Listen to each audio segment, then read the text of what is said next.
Hey everyone, good morning. कैसे हैं आप लोग? आई होप आप लोग अच्छे होंगे। मैं अपनी वीडियो की शुरुआत कर रही हूँ 10:30 बजे के आसपास। और सबसे पहले मैं टू डू लिस्ट बनाई थी जो आप लोगों को दिखाई हूँ। और यहाँ पे ना आज लाइट नहीं है तो मेरा लैपटॉप चार्ज है, फ़ोन भी थोड़ा बहुत चार्ज है, क्योंकि आज से पहले कल जो मतलब आंधी आई हुई थी ना, तो अभी तक लाइट नहीं आया है।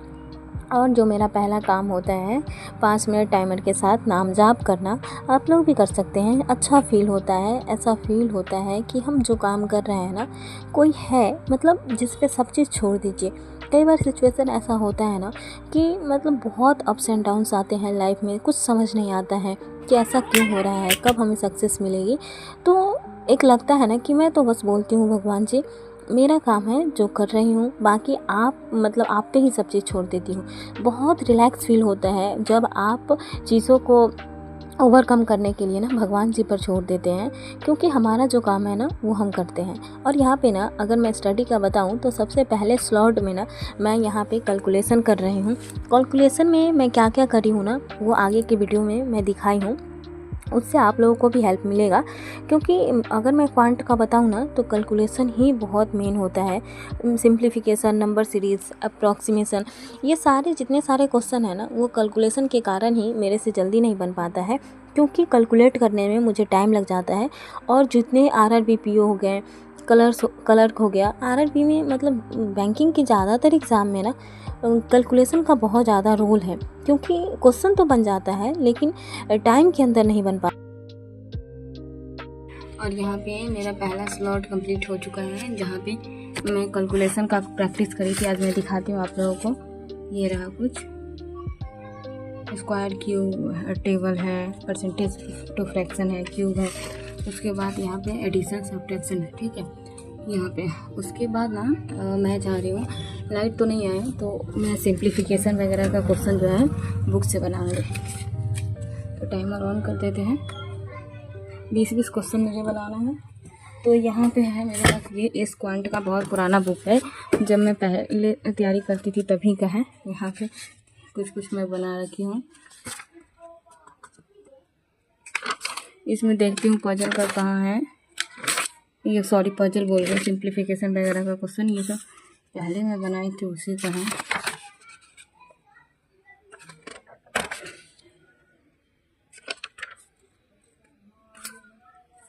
मैंने यहाँ पे ये बनाने जा रही हूँ, प्रीवियस ईयर का है ये, ठीक है। 40 क्वेश्चन है, देखती हूँ 20 क्वेश्चन बनाऊंगी इसमें से। इधर का मैं पहले बना रखी थी।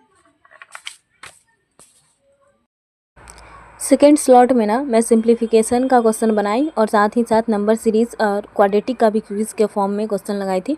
मैं फ़ोन से जो क्विज़ देती हूँ ना अड्डा पे, वो मैं रिकॉर्ड नहीं कर पाती हूँ, क्योंकि मैं फ़ोन से देती हूँ, लैपटॉप से नहीं देती।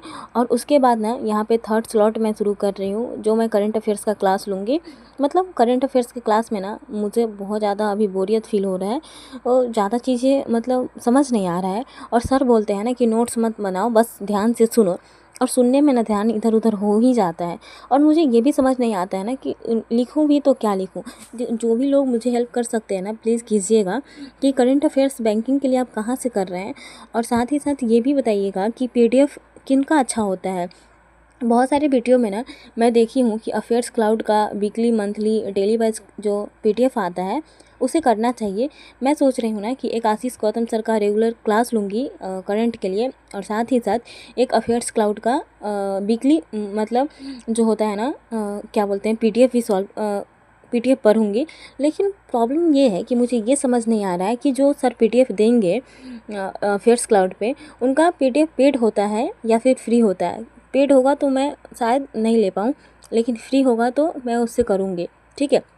और उसके बाद ना शाम के टाइम पे कुछ लोग आए हुए थे, तो मतलब सारा काम करने के बाद मैं यहाँ पे किचन में आ गई थी। किचन में खाना वगैरह बनाऊँगी, बर्तन धो रही हूँ, और इसमें भी बहुत ज़्यादा टाइम चला जाता है। अगर मैं बताऊँ ना तो 5:30 से या कभी कभी 6 बजे से मुझे 8-9 बज जाता है। सिर्फ काम ही नहीं होता है, बच्चा है तो उससे शाम को नहलाना, फिर उसे खिलाना, मतलब उन सब में बहुत ज़्यादा टाइम चला जाता है मेरा। लेकिन ठीक है, मैं अभी सोच रही हूँ ना कि जितना टाइम मैं निकालने का चाह रही हूँ ना, उतना नहीं निकाल पा रही हूँ। मेरा टारगेट है ना कि दिन में मैं 4 घंटे तो मिनिमम पढ़ ही लूँ, 4 से 5 घंटे दिन में मैं निकालूँ और 3 से 4 घंटे या 2 से 3 घंटे रात को पढूँ, तभी जाकर मेरा टारगेट पूरा अचीव होगा। क्योंकि ऐसा कोई दिन नहीं होता जिस दिन मैं पूरा टारगेट अचीव कर पाऊँ। शायद मैं ज़्यादा टारगेट लिख लेती हूँ या फिर ज़्यादा नहीं होता है, टारगेट सही होता है मेरे ख़्याल से। जितना मैं पढ़ना चाहती हूँ 7-8 घंटे, उसके हिसाब से वो टारगेट अचीवेबल होता है, लेकिन उतना मैं पढ़ ही नहीं पाती हूँ। कभी कुछ हो जाता है, कभी कोई आ जाते हैं। मैं चाहती हूँ कि कोई आए तो मैं उसमें इन्वॉल्व ना हूँ, बाहर नहीं जाऊँ, लेकिन फिर होता है ना कि बहू है, बाहर नहीं आई, बहुत सारी चीज़ें हो जाता है। और रात को ना मैं 10 बजे के आस-पास सो गई थी। तीसरे स्लॉट का अगर मैं बताऊँ, मतलब रात को मैं पढ़ाई करी थी, नंबर सीरीज़ का ये करी क्लास करी थी। और उसके बाद ना मैं यहाँ पे 3 बजे जग गई थी। तो फ्रेश वगैरह होने के बाद 3:30 में मैं पढ़ने के लिए बैठ गई हूँ। सबसे पहले टेबल को क्लीन करी थी और उसके बाद नंबर सीरीज़ का जो रात का क्वेश्चन बचा हुआ था ना, मैं वही क्वेश्चन यहाँ पे वही वीडियो बनाने लगी थी, वीडियो से सॉल्व करने लगी थी। आशीष सर का जो नंबर सीरीज़ का ये है वीडियो है 100 नंबर सीरीज़ का, उससे बहुत सारे पैटर्न मैं सीख रही हूँ कि क्या-क्या पैटर्न होते हैं। तो नंबर सीरीज़ का आधे घंटे का वहाँ पे वीडियो बचा हुआ था, तो मैं वो वीडियो कंप्लीट कर ली। उसके बाद ना मैं एक ये क्या बोलते हैं, रीज़निंग का एक सेक्शनल मॉक दी थी आईबीपीएस कलर। मॉक का मैं बताऊँ ना, तो मेरे साथ प्रॉब्लम ये हो रहा है कि मैं किसी एक पज़ल में ना स्टक हो जा रही हूँ और वहाँ के बाद जब 7-8 मिनट मेरा टाइम 5-6 मिनट ख़त्म हो जा रहा है ना, तो मेरे ऊपर प्रेशर आ जा रहा है कि अब तो मॉक ख़राब हो गया, जिसके कारण सच में मॉक ख़राब हो जा रहा है। लेकिन फिर भी मैं देती जा रही हूँ, क्योंकि मुझे ना पज़ल का ये टाइमिंग कम करना है। और भले ही क्वेश्चन कम, अगर मैं आज भी बताऊँ ना, तो 35 क्वेश्चन में से सिर्फ 17 क्वेश्चन ही मैं बना पाई थी और उसमें भी एक शायद रॉन्ग हो गया था।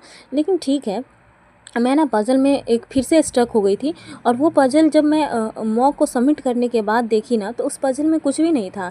मतलब वो पज़ल ईज़िली बन गया। वो मतलब होता है ना अनसर्टेन पर्सन वाला पज़ल था और वो बाद में मतलब बन गया। एक पर्सन मेरा कम हो गया था, जिसके कारण पूरा क्वेश्चन गलत हो गया था। और कई बार ऐसा होता है ना कि पज़ल मतलब सॉल्व हो जाता है, लेकिन जब मैं सॉल्व करने जाती हूँ क्वेश्चन, तब तक टाइम ख़त्म हो गया रहता है। तो इस कारण से ना मेरा मॉक बहुत अच्छा नहीं जा रहा है अभी। लेकिन ठीक है, मैं हमेशा हर दिन एक रीज़निंग का मॉक दे रही हूँ, क्योंकि रीज़निंग का सिलेबस मेरा कंप्लीट है। क्वांट में मेरा स्पीड बहुत कम है, तो उसका नहीं दे रही हूँ। और उसके बाद ना यहाँ पे 4:30 हो गया था, तो 4:30 से आधे घंटे के आसपास मैं डीआई का क्लास करी थी। फिर मिलूँगी।